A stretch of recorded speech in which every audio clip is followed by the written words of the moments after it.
Let's next look at prokaryotic versus eukaryotic ribosomes. After all, you're always going to need to distinguish between these two on the exam.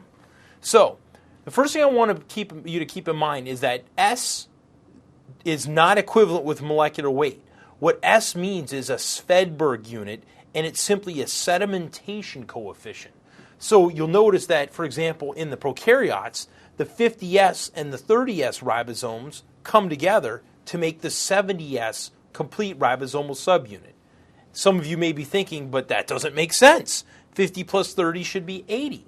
Well, like I said, this is not additive. It's simply a sedimentation coefficient. So there's a little bit of arbitrary designation that goes in here. Now, in the eukaryotic ribosome, there's a 60 and 40S ribosomal subunit that come together to make an 80S ribosomal subunit. Once again, not additive. Here's a good way for you to remember. The prokaryotic ribosomal subunits all start with an odd number. So bacteria are odd, weird little creatures, prokaryotic bacteria. So they start with an odd number.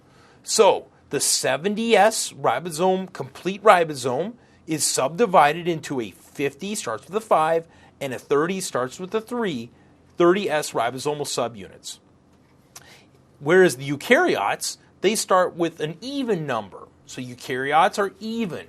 The complete ribosome is 80S, subdivided into a 60S and 40S ribosome.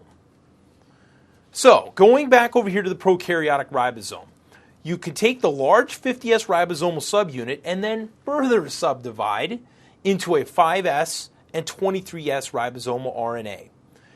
It's not that critical that you remember those RNA species. It's more important that you remember the large ribosomal subunit is 50S, the small ribosomal subunit is 30S. One key ribosomal RNA that would be worth remembering is the 16S ribosomal RNA of the 30S ribosomal subunit of prokaryotes. Why is this important? It's because the 16S ribosomal RNA is going to be what binds to the Shine-Dalgarno sequence and gets translation initiated within the prokaryote. So the 16S ribosomal RNA will complementarily base pair with the Shine-Dalgarno sequence.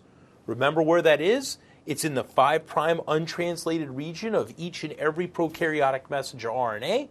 So the binding of those two together helps get the mRNA in the proper location of the ribosome so that translation can be initiated. Moving over to the eukaryotic ribosome. The large 60S ribosomal subunit is subdivided into a 5S, a 28S, and then a 5.8S ribosomal RNA species. So there's a subdivision that goes on here. Once again, I wouldn't spend too much time worrying about all of these ribosomal RNA species. The one thing I would remember is that all ribosomal RNA is made by RNA polymerase 1, with the exception of this little guy right here. 5S ribosomal RNA is made by RNA polymerase 3. Okay, now the 18S ribosomal RNA is the main one that makes up the small 40S ribosomal subunit, and it's the entire ribosomal subunit itself that's going to be recognized by the cap on the messenger RNA. So along comes the messenger RNA, the ribosome is going to look for where to bind. It doesn't bind to the 18S, it binds to the entire cap. The cap binds to the entire small ribosomal subunit itself. So although this is drawn on a piece of paper, this looks very two-dimensional. In reality, what a ribosome is a mixture of RNA, ribosomal RNA, and a bunch of proteins that are going to bind to that RNA.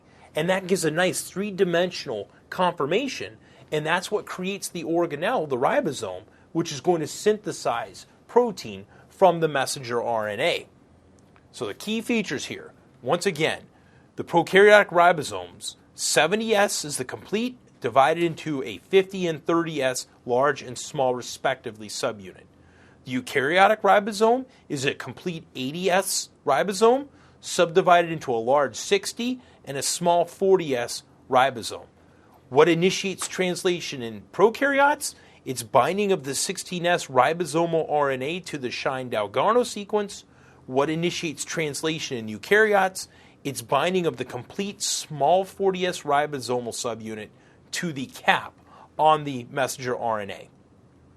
I should further note that it's going to be very important that you learn the antibiotics that bind to and inhibit protein synthesis in prokaryotes. So there's going to be certain antibiotics that block and bind the 50S ribosomal subunit, and other antibiotics that block and bind the 30S ribosomal subunit. We'll review some of these a little bit later on.